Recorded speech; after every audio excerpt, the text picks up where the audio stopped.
melihat kalau kampanye itu, Rhoma Irama kampanye jalan kaki dari kota Medan itu sampai ke Tuntungan. Jarak itu dari Medan itu jalan kaki itu bisa 15 kiloan itu. Wow. Masya Allah, saya pikir. Saya nyaksikan aja waktu zaman sekolah dulu SD itu.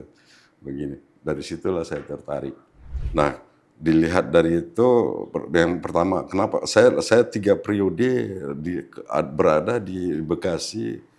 3 periode itu saya belum lihat kok caleg-caleg Jabar 6 ini, saya melihatnya kok tidak ada perhatian sama dapilnya. Pada saat musim pemilu, mereka baru turun kelihatan.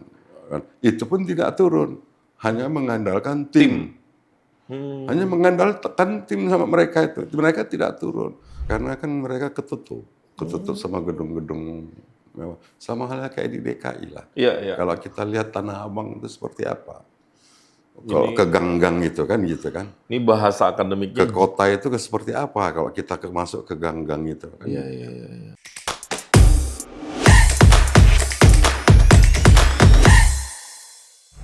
Assalamualaikum warahmatullahi wabarakatuh.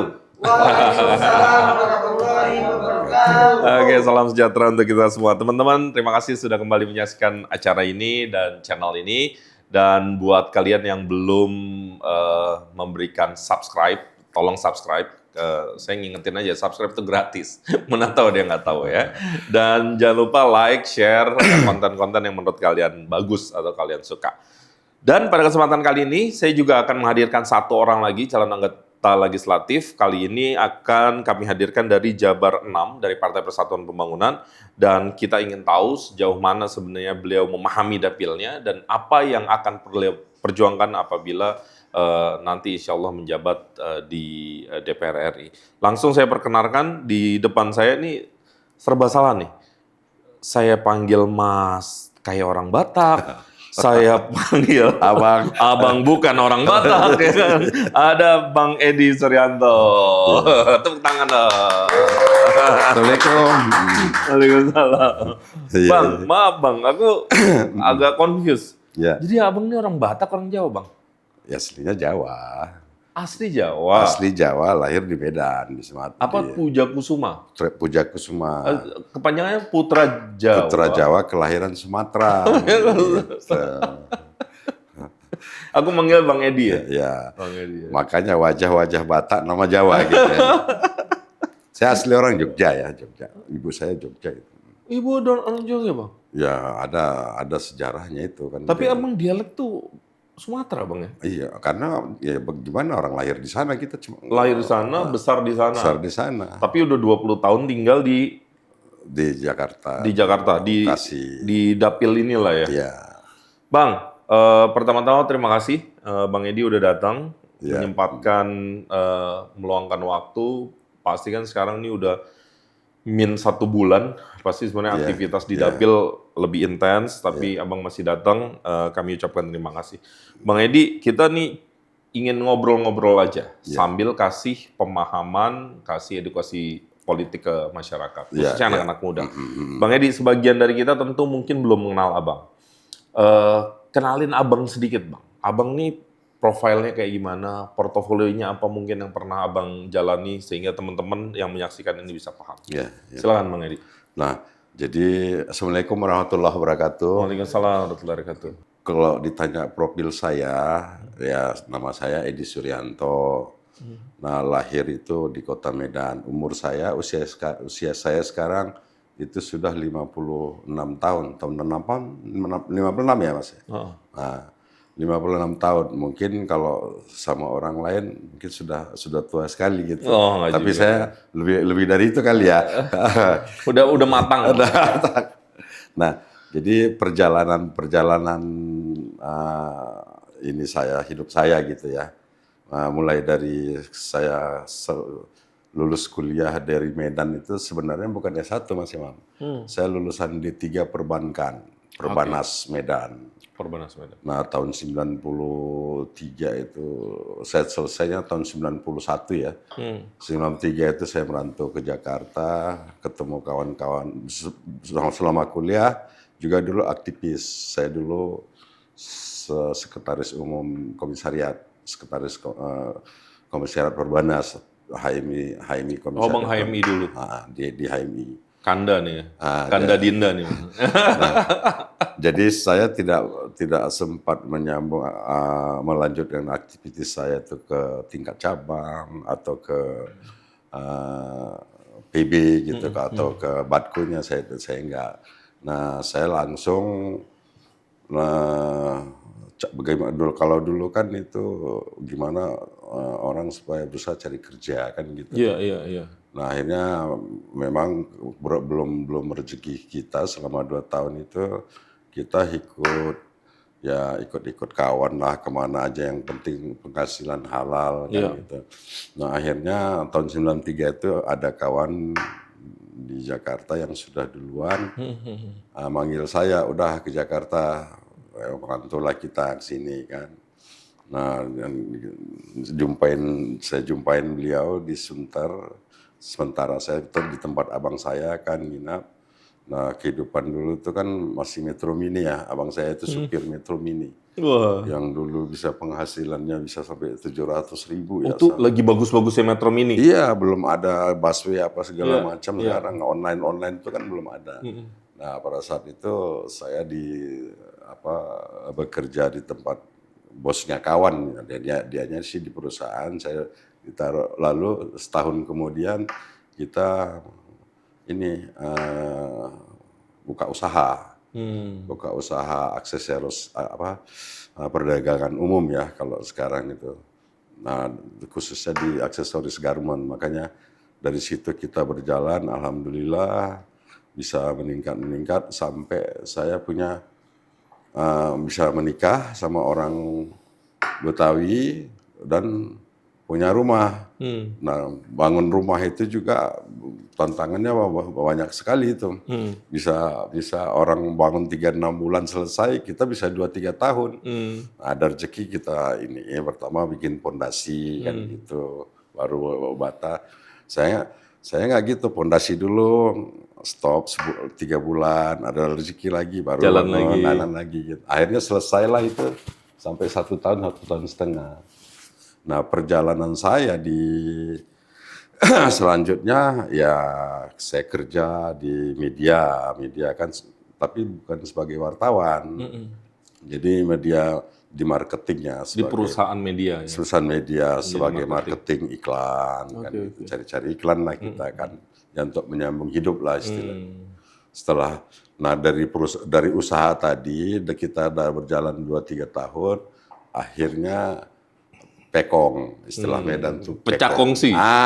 Tahu pasti mau. Tahu. Nongkrong juga kita. Iya. Pecah kongsi, kita jalan sendiri-sendiri. Nah, itulah sampai kita, untungnya kita udah punya rumah loh, masih berdiri.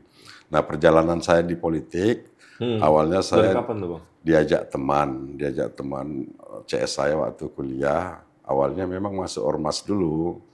Ormas apa, Bang? Parmusi, Persaudaraan Muslim. Parmusi. Pendiri P3. Masuk situ dulu kan Pak Bakhtiar kan ketumnya beberapa periode. Nah, akhirnya kita ke P3. Kalau di P3 ini saya itu reformasi itu tahun 98 ya. 98, Bang. 99 saya sudah di P3. Oh, udah lama ya, Bang. 99 dari P3. Nah, kalau ditanya kenapa di P3 nggak mau pindah-pindah sampai saat ini? Kenapa, Bang? Ya karena Ka'bahnya lah itu.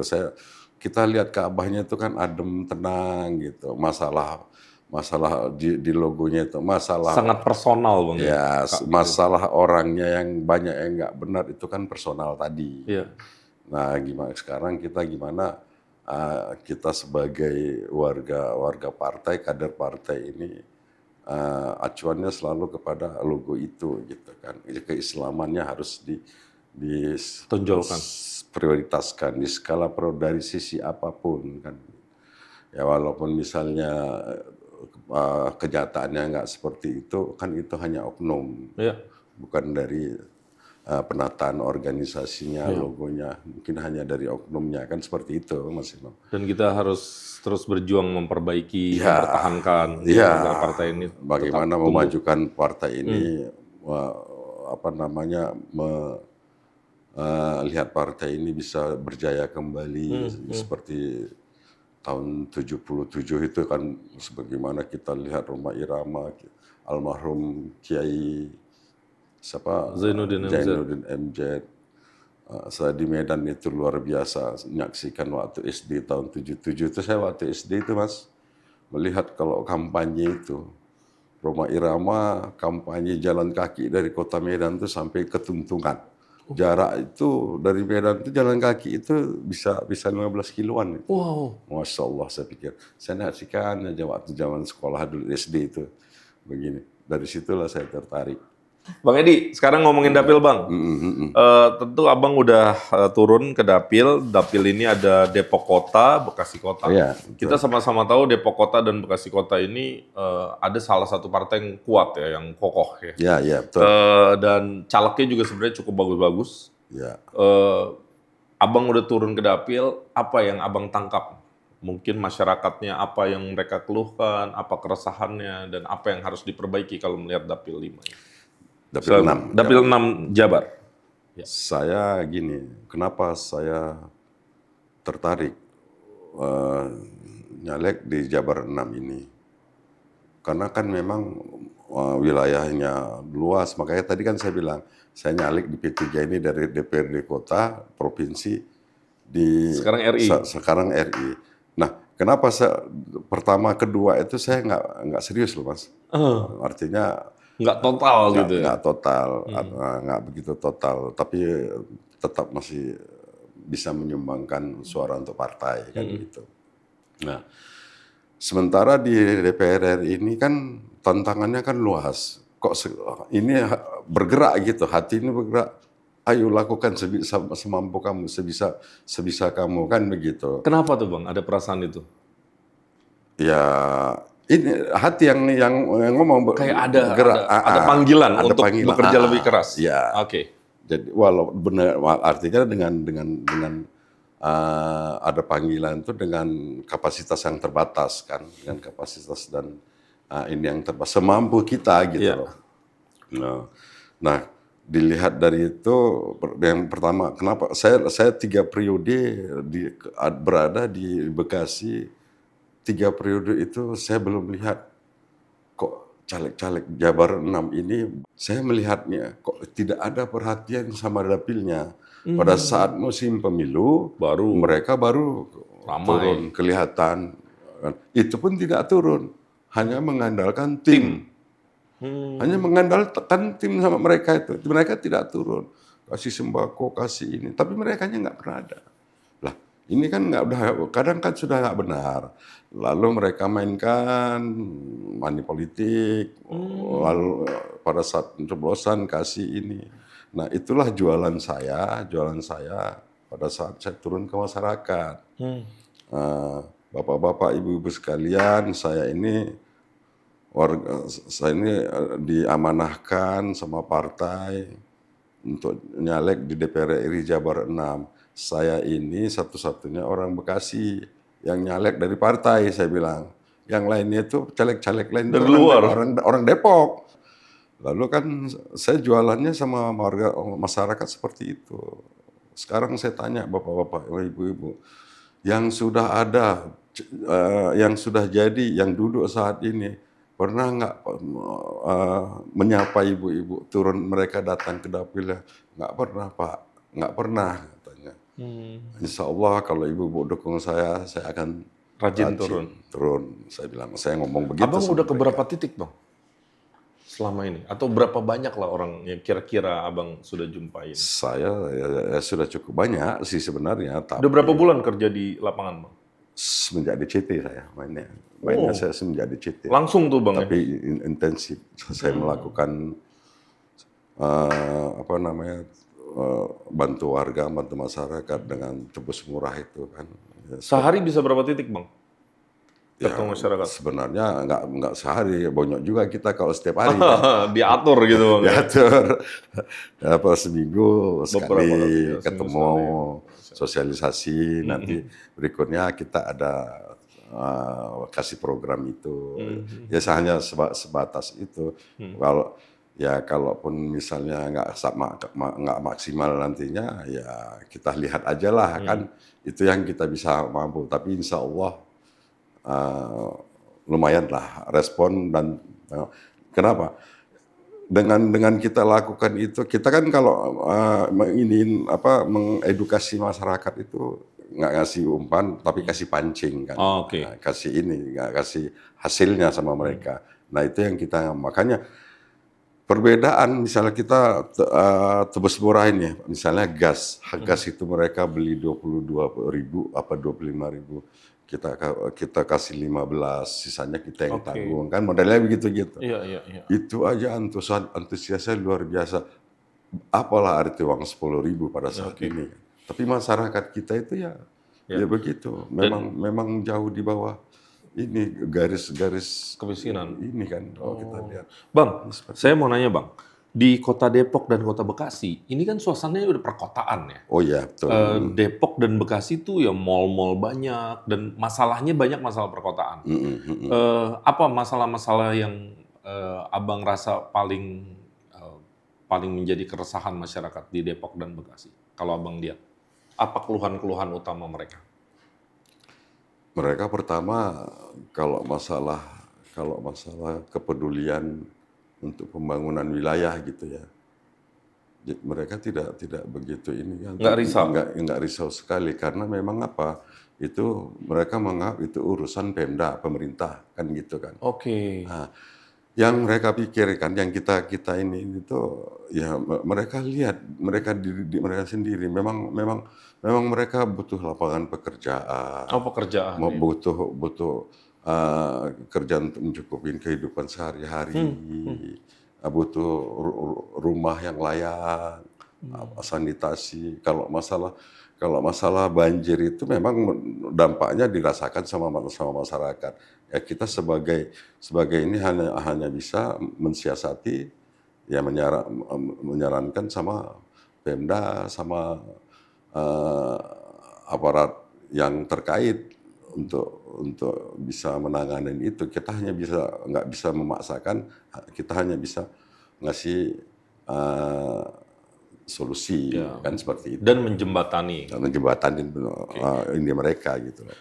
Bang, tapi masalah kebutuhan pokok, harga, itu masalah Bang ya kayaknya. Karena tadi Abang cerita tuh, masyarakat itu dibantu misalnya gas murah atau bahan tebus murah. Itu aja ternyata sangat membantu masyarakat. Berarti masalahnya itu sebenarnya masalah perekonomian Bang ya, lebih banyak. Itu terutama itu Mas.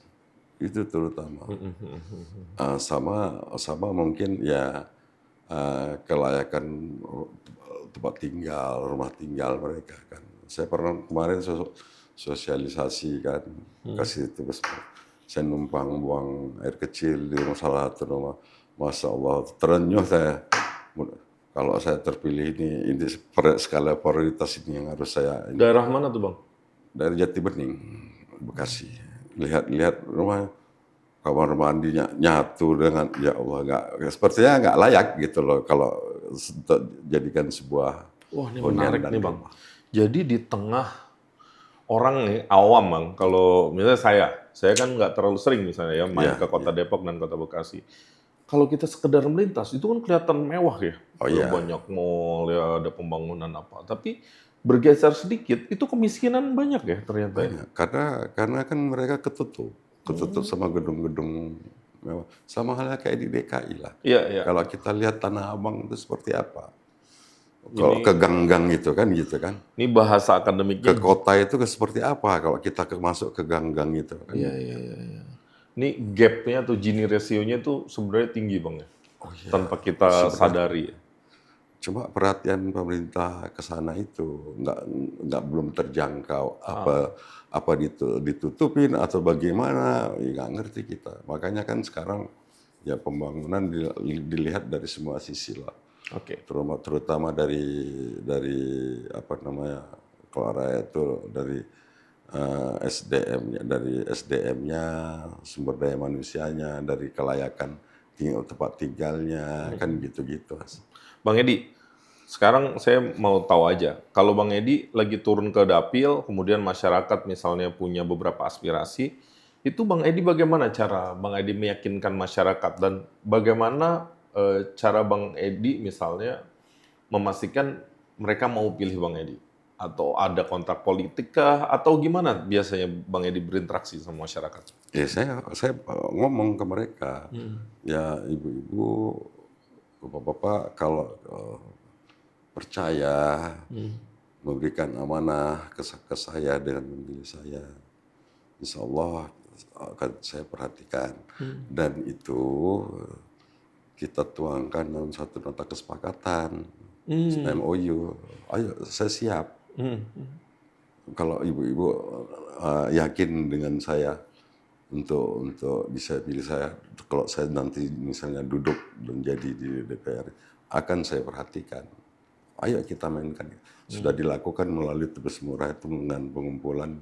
Karena kan ada beberapa poin dan item yang kita berikan. Saya nggak ngasih uang ya, nggak pernah. Saya juga nggak pernah mau itu minta membeli suara mereka dengan 100.000, 200.000. Nggak, itu nggak efektif. Saya ngomong kalau ke mereka itu, ibu kenyang 1 hari 5 tahun kelaparan menderita, ibu pilih mana gitu kan? Ya terserah aja. Nah ini terkait dengan itu tadi yang tadi saya ngomong juga, ya kalau yang mereka tidak turun bayar ibu 100.000, 200.000 beli suara ibu bisa beli sembako hari itu, habis itu Selesai. dia terpilih, ada perhatiannya nggak sama ibu, kan begitu. Tapi abang berkomitmen, kalau abang nanti terpilih 5 tahun, abang akan amanah dan abang akan rajin turun ke dapil. Insya Allah akan saya wujudkan itu. Insya Allah akan saya wujudkan. Karena memang itulah kontrak MOU itu sama mereka. Karena kan nggak sedikit juga Bang, ada keluhan masyarakat caleg itu datang ya kalau jelang pemilihan aja, habis itu 5 tahun jarang sekali datang. Banyak. Ya kita kan tinggal atur waktu aja Mas. Tapi abang berkomitmen nggak kayak gitu kan? Insya Allah enggak. Insya Allah. Oke. Kan saya bilang, terutama di tempat saya ini ya, keluarga saya. Sambil ngopi boleh Bang, aman Bang. Saya bilang sama mereka, ibu tahu rumah saya kan, bapak tahu rumah saya. Kalau saya langgar komitmen itu kan datang aja ke Bang. Geruduk dah rame-rame gimana ininya. Udah. Karena abang juga ini Karena orang lain nggak berani seperti itu kan gitu. Nah, ini kan saya ngundang bapak-bapak, silakan datang sini. Apa keluhan? Ya kita tampung aspirasi. Nah misalnya nanti udah duduk, nggak ada saya, nanti kan ada yang nanganin kan begitu lah ya kan. Misalnya kita sibuk lah ini misalnya kan, nggak ada di rumah, ada warga yang entah misalnya butuh apa, ada apa lurah apa RW mau bikin apa, ya kan ada orang rumah, istri atau anak, tinggal komunikasi aja kan gitu aja. Nah ini mungkin yang seringkali dibutuhkan, abang ngopi silahkan Bang. Seringkali kan dibutuhkan oleh masyarakat ya. Kadang-kadang kalau kita melihat kan tugas DPR itu sebenarnya juga spesifik ya, legislatif, pengawasan sama budgeting. Tapi kan lebih dari itu, seringkali yang dibutuhkan masyarakat adalah ruang aspirasi. Pas mereka sulit, mereka ada yang bisa diajak ngobrol gitu kan, mencari solusi untuk masyarakat. Dan nggak melulu uang. Nampung aspirasi. Iya, aspirasi kan Bang. Seringkali misalnya soal kemacetan, bisa jadi misalnya hanya menghubungkan pemerintah kota dengan misalnya masyarakat, kebutuhan warganya. Kan seringkali kayak gitu. Itu yang dibutuhkan. Nah kan gini, kita kan misalnya di Senayan, DPR gitu, kan ada mitra. Betul. Nah, mitra itu misalnya kementerian. Kementerian itu kan kita kerjasama. Kementerian itu kan untuk apa? Kan dia untuk membangun bangsa ini juga kan sama-sama. Cuma mereka kan butuh mitra juga untuk mereka kan nggak tahu, nggak semua wilayah juga tertangani. Makanya ada mitra kerjanya, misalnya kayak DPR juga begitu sebaliknya, ya kan? Nah nanti ada program-program, ya udahlah ditaruh di dapil masing-masing bagaimana. Karena anggota harusnya lebih paham secara detail ya kebutuhan masyarakat itu apa. Yang paling sakit ini kan kalau di dapil itu tidak ada representatifnya, tidak ada perwakilannya. Makanya kalau ada keterwakilan kan enak Bang ya. Oh iya. Baik di tingkat kabupaten, tingkat kota, provinsi, sampai RI, kalau ada keterwakilannya kan apalagi di lingkungan kita sendiri kan gampang. Kalau kita Betul. ada masalah, kita paling nggak bisa tukar pikiran. Iya, betul. Mana tahu ada mitra yang bisa membantu dan seterusnya. Kan Saya gitu. setuju tuh. Jadi memang linearitas itu penting sebenarnya. Penting, benar.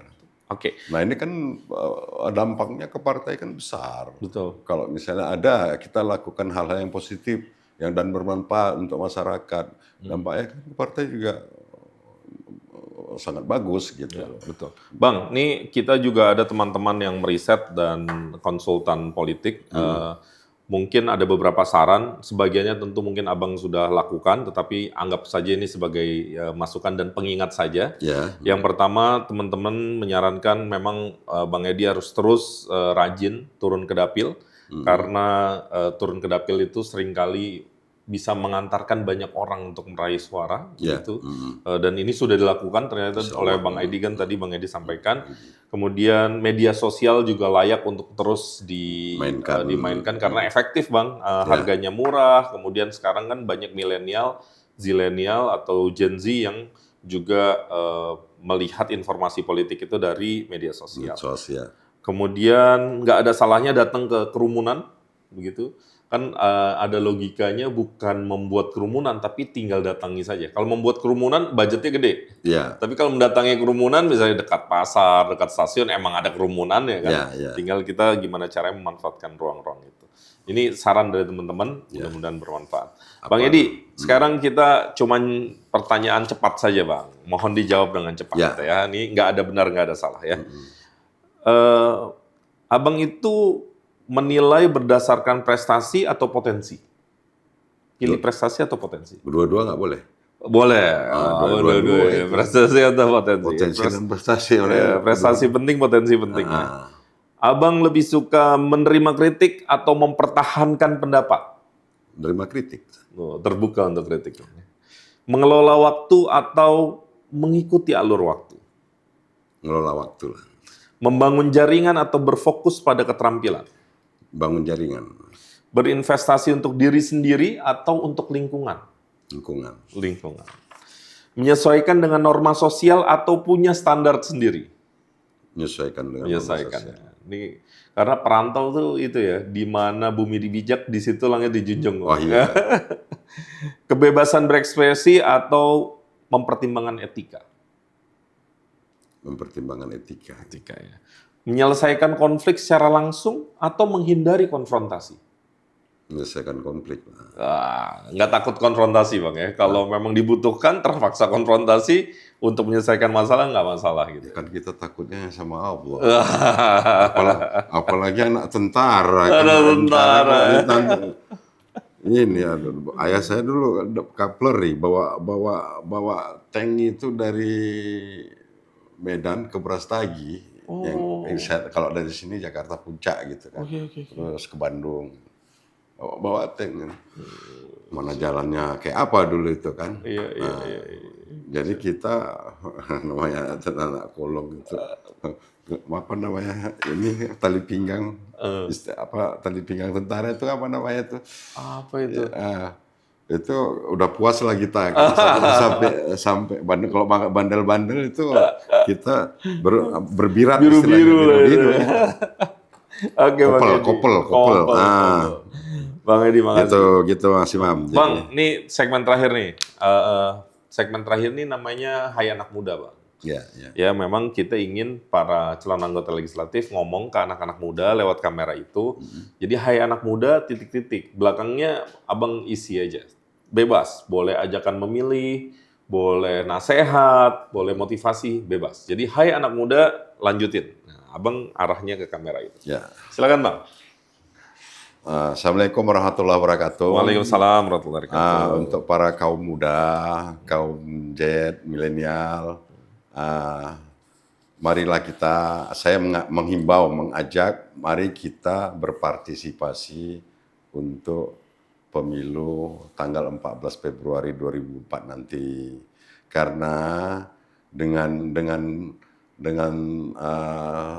kaum muda ini berpartisipasi ini menentukan masa depan rakyat kita, masa depan bangsa kita, masa depan negara kita untuk lebih maju, lebih sejahtera nantinya. Mungkin hanya itu aja. Assalamualaikum warahmatullahi wabarakatuh. Waalaikumsalam warahmatullahi wabarakatuh. Bang Edi, terima kasih sudah hadir memberikan pemikiran-pemikirannya dan kami doakan mudah-mudahan perjuangan Abang terus bisa lancar, bisa sebanyak-banyaknya bertemu ke masyarakat dan mudah-mudahan apabila amanah itu jatuh ke Abang, ditakdirkan oleh Allah SWT, Abang bisa amanah, itu yang paling kami harapkan. Insya Allah. Dan mudah-mudahan bisa memberikan banyak manfaat, lebih khusus kepada Dapil 6 Jabar ya Bang. Ya. Itu Kota Depok dan Kota Bekasi. Teman-teman yang suka dan percaya terhadap Abang kita nih, Bang Edi Suryanto, jangan lupa pilih beliau 14 Februari 2024, nomor urut 6 Bang ya. Betul kan Bang ya? Jabar 6 nomor 6. Oh gampang tuh, Jabar 6 nomor 6 ya. Ada Bang Edi Suryanto. Orang lihatnya kalau nggak atas bawah. Jadi gampang tuh nyarinya ya. Tinggal turun, cari partainya nomor 17 ya, Partai Ka'bah. Cari turun lagi nomor 6. Paling akhir. Paling akhir ya. Bang Edi Suryanto. Gampang nyarinya, nggak usah rumit-rumit tuh. Paling Tinggal bawah. mentok kiri tuh. Nah paling bawah tuh ada Bang Edi. Ya. Bang, makasih sekali lagi. Ya. Sehat selalu. Oke, Mas Imam. Dan jangan lupa untuk subscribe, like, and share konten ini atau channel ini. Saya Imam Priyono pamit. Makasih ya. Assalamualaikum warahmatullahi wabarakatuh.